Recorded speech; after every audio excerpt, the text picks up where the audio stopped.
Hello everyone, Mr. E here, reporting live for Sloptide News, bringing you some upcoming balance changes set to be released with the June 23rd update. These balance changes are coming to our existing arsenal. No mention of any Arbites weapons and their various weapon damage profiles here. This is all about existing weapons, and there's a good number of them to get through. This is all buffs, all good things, and we will begin by talking about which buffs are coming to what weapons, and we will wrap up talking about Darktide and Fat Shark's ideology behind these buffs, behind these changes, and where they are going from here, because this is the first of several balance patches they're going to be taking at the game, as they imply later in this post.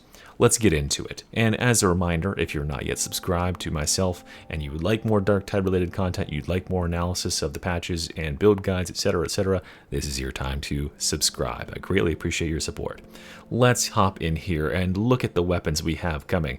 Devil's Claws, Tactical Axes, Shock Mauls, Heavy Eviscerators, Hellbore lasguns, combat shotguns, and of course, the double-barreled shotgun itself. All of these are receiving sizable buffs, and while I won't be getting into the minutia of the changes to each independent mark within a weapon class, I will focus on some of that top-line, high-level changes that are coming across the entire weapon family.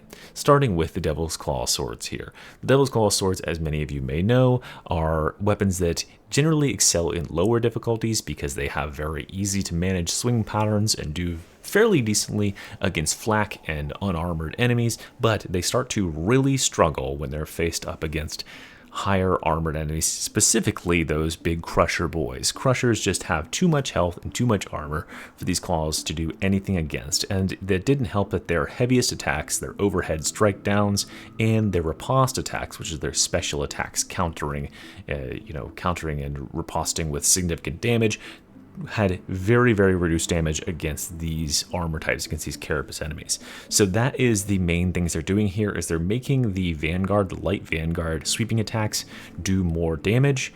Just a little bit here, I mean, not just a little bit, but a good amount, right? 25% increase on these light Vanguards. That's just going to make them cut through small enemies' chaff much more easily.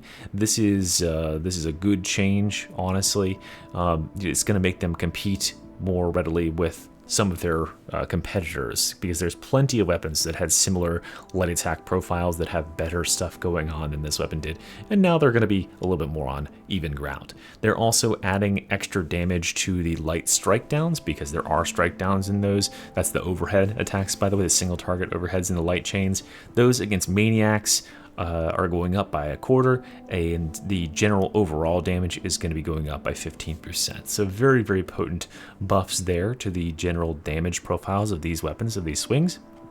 And then the strike down attacks are going against unarmored up by 10%, and the damage versus unyielding is going from 0.75 to 1.25. So your damage against bosses, against the bulwarks when they expose themselves, and the Reapers are going to be going up quite significantly, which is great because those enemies have high health numbers. They have very, very high health pools, and you were hacking on them all day to get them killed previously.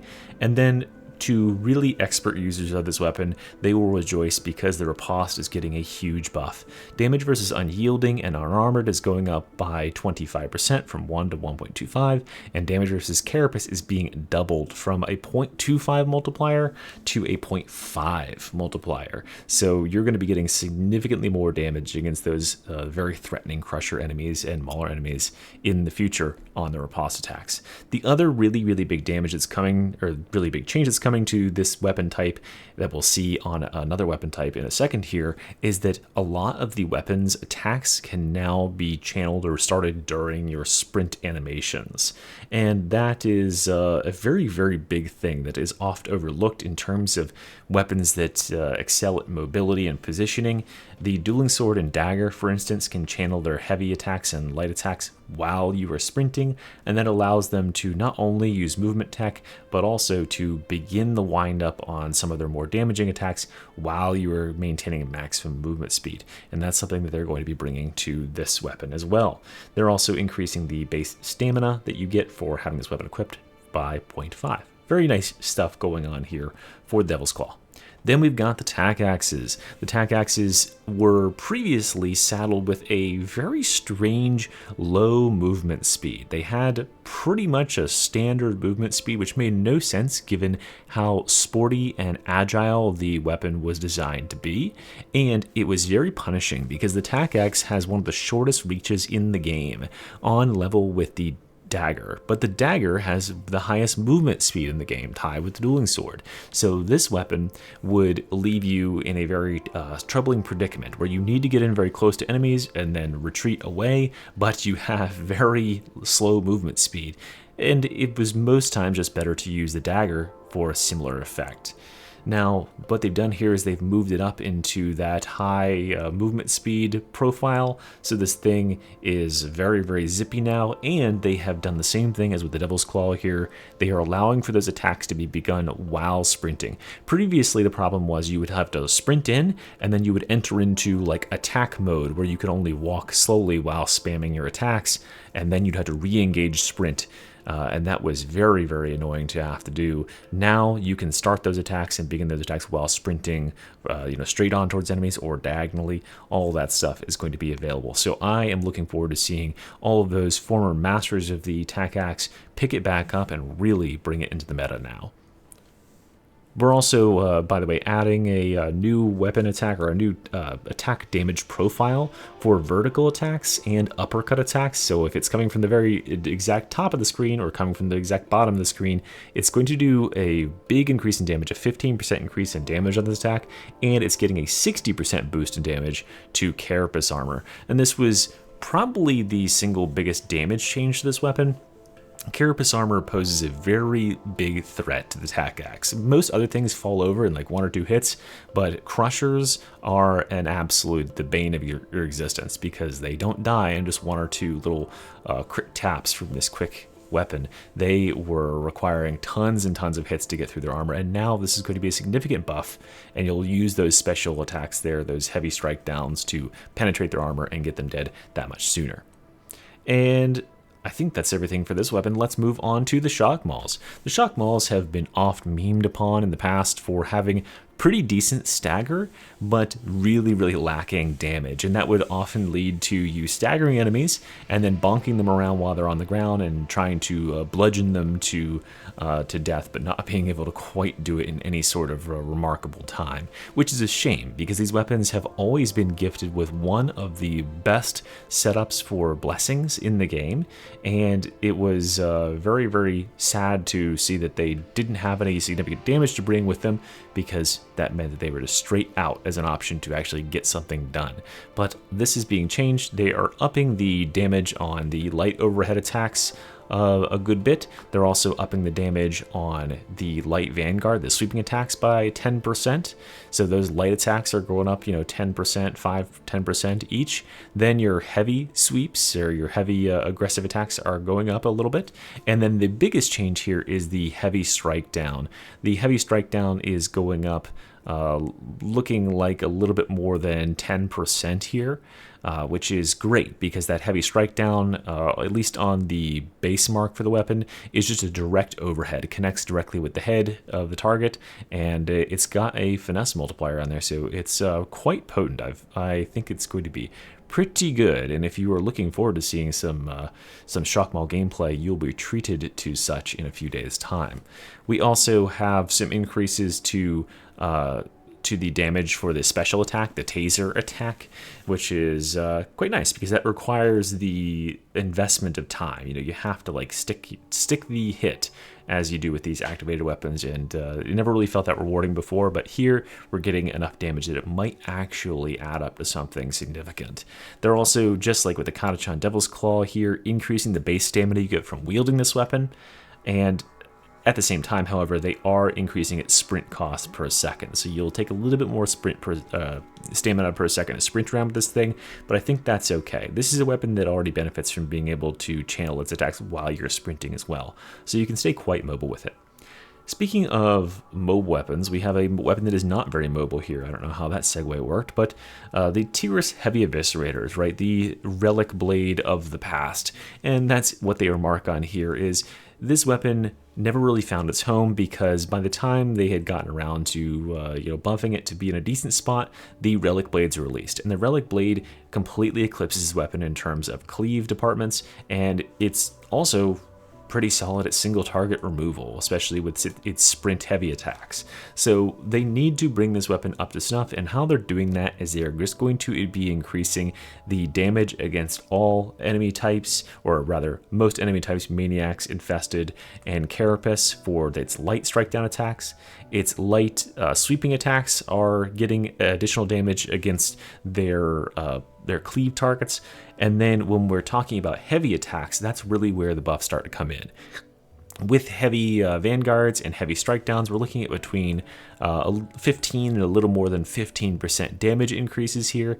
And then when we're really talking about the damage to carapace, we're doubling the damage to carapace for the heavy strike down overhead attack, and also doubling the finesse multiplier. So the reward for hitting headshots on this thing is going way, way, way up, which hopefully will bring it into a decent situation.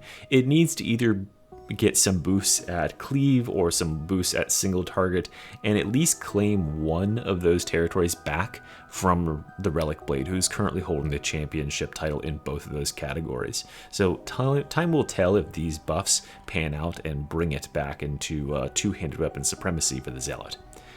Then we have the Lucius Hellbore lasguns, favorites of Krieg veterans all over the universe here. These weapons were always very kind of encumbering. They take a long time to pull out, which makes sense because it's a long rifle, but that problem was compounded by the fact it takes a very long time from wielding the weapon to pull the trigger to actually firing a shot.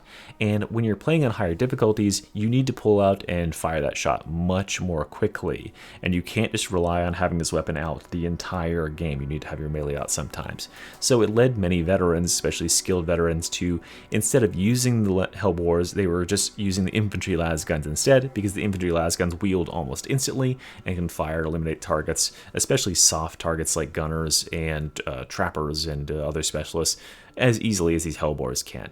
The real problem that a lot of players, myself included, have with the Hellbores is they require so much precision while also being very hard to have that precision with, due to the charge time that is required to get full damage in their shots. So what they're doing to counteract that is they're making the width of the las rounds just that little bit wider, which means that you're going to get those hits when otherwise you would narrowly miss. And that will help those of us who are having, how they say, skill issues with this weapon. They're boosting the finesse across the board. They're boosting charge shot damage across the board. Should be good eating for all fans of the Hellbore lasgun. Then we have to get on to talk about the combat shotgun, something that's, I know, is of keen interest to many players, because the shotguns have oft been demanded to receive a buff. I think many players are shotgun fans in games, myself included, and this franchise's shotguns are very, very underwhelming, or have been till now. So what are they doing to make these weapons feel better? Well, firstly, they are buffing the base damage on all varieties. There are 3 different ones, right? There's the one that's good at hitting headshots with the slug. There's the one that shoots a spread shot that's for removing hordes, and there's the one that shoots the fire shells. And they have their own different base damages on their normal shots. They have their own ammo counts, but across the board, they are going to be increasing the base damage on normal shots, and they are going to be increasing the reload speed by 10%, which includes those special shells, so you'll be slotting those in a little bit faster, and they are going to be buffing the movement speed to be in the fastest movement category alongside things like the Recon lasgun. The idea for the combat shotgun seems to be that these are assault weapons. These are weapons that you can stay running and gunning with and staying mobile and firing shots into your enemies, quickly snapping to ADS with them and popping priority targets. And that is because this is going to be enabled by having this sprint speed modifier that caps out at 0.85 now. And that's not all. They are increasing the stamina you get from wielding this weapon from +2 to +4. So you've got an extra 2 stamina to work with there. And they're reducing the sprint cost from 1.5 per second to 0.5 per second, which puts it equal with the dueling sword's sprint cost per second, and just as fast as the dueling sword is in terms of movement speed. So this is a very, very mobile weapon now, and it could be the mobility in your weapon set if you're using a heavy primary. Let's go on to talk about our very last weapon here, which is the double-barreled shotgun. Not too much changes coming to the double barrel. They generally are increasing the ammo reserves to all these shotguns. I forget if I mentioned about the combat shotguns, but those are getting big ammo buffs as well. As you can see here, the Akatron, which is the flame shotgun, by the way, is going from 65 rounds base to 85, which is absolutely massive. Remember that Veteran gets a 25% ammo increase with his class, so he's going to make even better use out of that by multiplying that 85 by 1.25, and he'll have over 100 rounds to fire, which is a big difference from having only about 80 rounds to play with before. And finally, as I was saying, the double-barreled shotgun is also getting that ammo reserve increase and having some damage versus unyielding versus bosses and reapers and bulwarks. Those are the enemy types that weren't dying instantly. They weren't dying fast enough, and they were requiring far too much damage, far too much ammo to be pumped into them. So they're buffing that damage up a little bit for them. But I think that these are very modest changes to the double-barreled shotgun. I think they're afraid of pushing it into a realm where it could be a little bit spooky and scary. And that is not the end, guys, because they are promising they are coming back for more later with some future balancing patches. And as you might imagine, there are two items that are definitely on their radar that Fat Shark has their vision observing like a hawk: the dueling swords and the plasma gun. The dueling sword is currently undertaking a comprehensive rework of the weapon, examining every aspect. While a damage reduction is probable, which means that's 100% happening, and will likely contribute to the solution, our aim is to bring its power level in line with other weapons while reinforcing its player fantasy and raising its skill ceiling. Bravo. Thank you, sweet Fat Shark. I am so tired of the dueling sword. I am a player who tends to gravitate towards whatever is the best, and the dueling sword is just so far and away the best on every class that has access to it, and it is far it has been long enough. It's been a year or so since we've had this thing assert its dominance over our humanoid classes. It is time for it to relinquish that title and let something new evolve in its place. And I, for one, if this is not the end of the buffs they're making to weapons, I, for one, can't wait to see what weapon might claim the crown once the dueling sword is knocked off of its throne.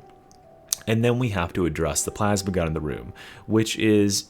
The plasma gun itself isn't necessarily all that overpowered, right? It's a weapon exclusive to the veteran class, so having it be on that class is you would be inherently nerfing part of veteran if you overly nerf the weapon itself. But the biggest problem with this weapon is just spamming light attacks, and that's something I've said before, which is that it requires no skill and no thought to spam light attacks. It is the most damage that you can do, and it is very easy. You cannot blow yourself up while you're doing it, and there's really no reason to ever charge the gun. So it just makes the gun feel very one-dimensional, just whipping it out and going whop, whop, whop a couple of times, and that's it. So they are going to be doing something about this. Remains to be seen what. It will be in a future patch, but you can bet your bottom dollar that Mystery will be there and covering it with Sloptide news when it does happen. And of course, it's time for today's Queer Facts, which is regarding an elite force of gay lovers in ancient Greece.